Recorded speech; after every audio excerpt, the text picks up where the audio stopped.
Kita mo yan? Kuya, tanggol mo may kagawa niyan. Kahit kano kasama ang tingin mo sa kanya, hindi magagawang barili ko itanggol ang sarili niya pamilya. Yung asawa mo, malinaw na kinakampihan niya si Tanggol. Kaya pwede ba kausapin mo? Nagtatakbo ko yun. Tanggol na yun sa pagtulak niya kay Lena. Walang nagtutulak kay Lena. Tumamig ka! Anong ginawa sa kwarto natin? Sa pinaghirapan mo?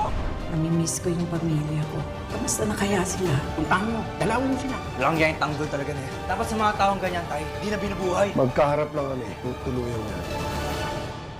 Ayokong binabastos ang pamilya ko! Isa kang kabalyero! Isip na bubbles yan! Pagsisiyan nila yung ginawa nila sa akin. Hindi ako papayag na maapatayo. Ganyan talaga ako sa mga kaibigan ko, lalo na sa mga taong mahal ko. Ang balak mo, Pabs. Kung pagsisiyan nila na ako, pinangka nila. FPJ's Batang Quiapo.